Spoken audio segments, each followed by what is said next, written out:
Kabar-kabar terbaru bahwa sepeda motor Peggy Setiawan sudah dikembalikan kepada keluarganya. Tapi jangan bahagia dulu. Barang bukti yang sudah disita yang tidak ada hubungannya dengan kejadian di tahun 2016 pasti akan dikembalikan karena tidak ada kaitannya dengan peristiwa di tahun 2016. Makanya di sini jangan gembira dulu, tetap memantau kasusnya ini.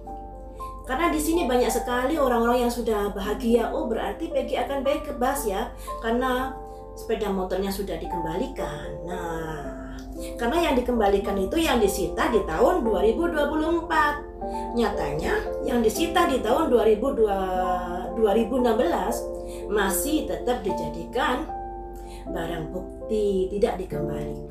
Makanya di sini ingin saya prediksi. Bagaimanakah nasib dari Peggy Setiawan setelah sepeda motornya dikembalikan?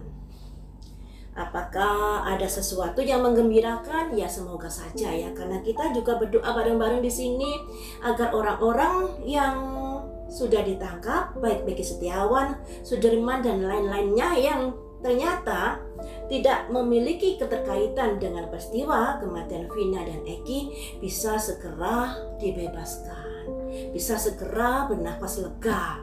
Karena kasihan ketika mereka dipaksakan menjadi pelakunya padahal mereka tidak melakukan sesuatu. Khawatirnya kan di situ. Mari kita lihat di sini bagaimanakah nasib Peggy Setiawan.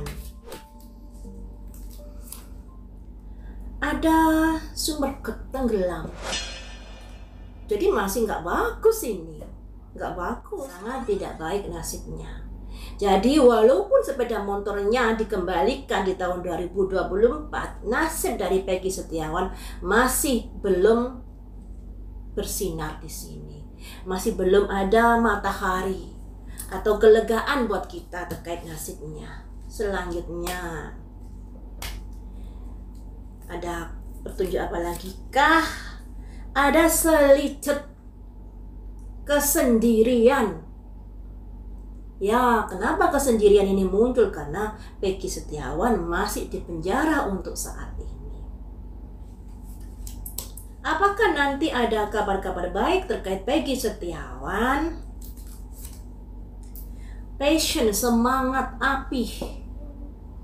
Di sini semangat ini tergantung dari pengacara dan timnya. Semangat untuk bisa membebaskan Peggy Setiawan tergantung di sini nantinya. Kalau dari nasib Peggy Setiawan sendiri untuk saat ini sangat-sangat kurang bagus.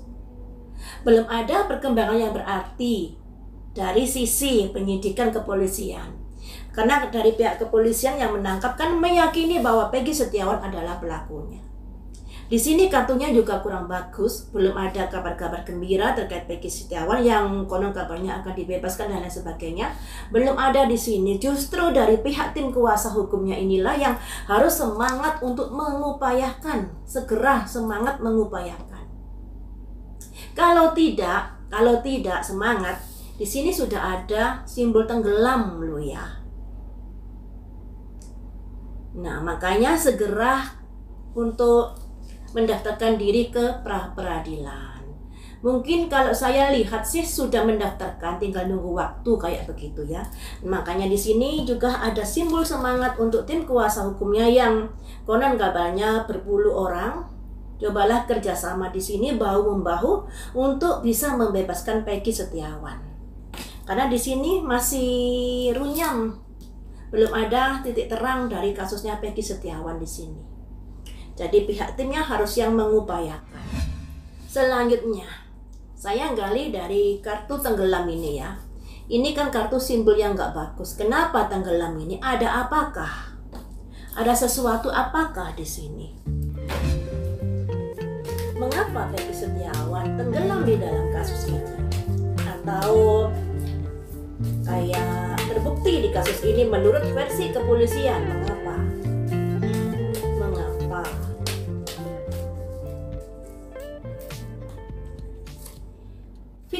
Teman-teman, korban lagi. Di sini kan kita juga serba repot ya. Dari netizen yang mengawal kasus ini, juga dari pengacaranya dan lain sebagainya yang mengawal kasus ini, memiliki pandangan yang sama bahwa alat bukti untuk mentersangkakan Peggy Setiawan itu nggak kuat. Nah, di sini juga muncul victim, korban. Jadi Peggy Setiawan ini bukan pelaku sesungguhnya, tapi korban di sini. Selanjutnya, mengapa dia dikorbankan? Ada simbol grief duka cita untuk menyelesaikan kasus pembunuhan Vina dan Eki. Nah, lah ya kok tepat kartunya yang keluar. Ada seseorang yang menggendong mayat. Nah ini, jadi Peggy Setiawan dikorbankan untuk segera menutup kasus ini. Selanjutnya, mengapa begitu? Kenapa? Karena ada miracle, yang artinya berharap ada keajaiban, semoga kasus ini segera tertutup selesai ketika Peggy Setiawan ditetapkan sebagai otak dan pelakunya. Nah ini kan juga parno jadinya, karena ternyata Peggy Setiawan ini korban dari kayak salah tangkap dan lain sebagainya. Ya, apakah pihak kepolisian yang menangkap Peggy Setiawan ini memiliki alasan yang kuat untuk menetapkan Peggy Setiawan sebagai tersangka? Kita lihat dari pihak kepolisian dulu ya. Apakah pihak kepolisian memiliki alasan yang kuat?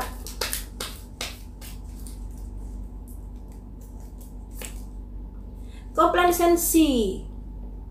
Di sini ketika ditanya apakah polisi memiliki alasan yang kuat, ada ketidakpuasan. Berarti alatnya yang bisa menjerat Peggy Setiawan ini masih belum kuat, karena masih ada kartu ketidakpuasan, komplasensi, tidak puas ya. Tidak puas berarti ada sesuatu yang lemah di sini. Selanjutnya, lantas mengapa kamu memaksakan diri menangkap Peggy Setiawan? Ada simbol workaholic, gila kerja. Ada kaitannya agar segera menutup kasus ini. Mereka bisa dikatakan kerja keras untuk bisa gimana caranya menutup kasus ini. Kenapa begitu? Ada apakah? Karena ternyata semua usahanya nanti disipating, buang-buang waktu. Jadi ke-6 kartu ini teman-teman, bahwa Peggy Setiawan memang dikorbankan di sini untuk menutupi kasusnya kematian Vina dan Eki yang dibuka kembali, dan harapannya kasus ini segera tutup dan masyarakat menerima dari putusan aparat-aparat yang sudah menetapkan Peggy Setiawan sebagai otak pelaku pembunuhan tersebut. Tapi nyatanya semuanya itu sia-sia. Kerja keras kepolisian yang sudah mengamankan Peggy Setiawan pada akhirnya sia-sia belaka. Seandainya sidang pra peradilan nanti digelar, apakah Peggy Setiawan akan dibebaskan keputusannya? Ketika sidang pra peradilan digelar, apakah Peggy Setiawan bisa bebas? Isolasi. Tidak semudah itu. Tidak semudah itu. Mengapa? Karena ada penolakan. Jadi begini. Dalam sidang pra peradilan nanti, dari pihak kepolisian yang menetapkan Peggy Setiawan sebagai tersangka akan melawan dari pihak Peggy Setiawan yang diwakili kuasa hukumnya. Di sini nanti akan ada tarik ulur antara Peggy yang akan tetap di penjara dengan penolakan-penolakan yang ada, akan tarik ulur di sini ya. Kemudian endingnya seperti apakah untuk Peggy Setiawan?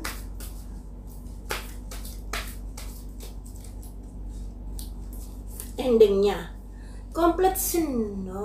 Jadi di sini ya, di sini dari tim pengacaranya, kuasa hukumnya Peggy Setiawan harus mengantisipasi segala sesuatu yang bisa terjadi. Karena ternyata Peggy Setiawan juga nggak begitu saja mudah untuk membebaskan dirinya dari jeratan kasus hukum ini, sekalipun nanti sudah ada pra peradilan. Ya, yang namanya prediksi ini harus diantisipasi, karena andai kata terjadi pra peradilan nanti akan ada hal-hal yang tetap saja bisa membahayakan nasib Peggy Setiawan. Karena di sini ternyata nasibnya masih isolasi, ya, masih terkurung. Kemudian ada penolakan baik dari kuasa hukum Peggy, berharap Peggy ini bisa segera dibebaskan, tapi dari pihak kepolisian tetap kekeh pada pendiriannya. Karena Peggy Setiawan menurut dari pihak kepolisian mengkomplitkan atau menggenapi atau menyelesaikan dari kasus ini. Waduh, jadi dari tim kuasa hukumnya Peggy Setiawan harus hati-hati di sini ya.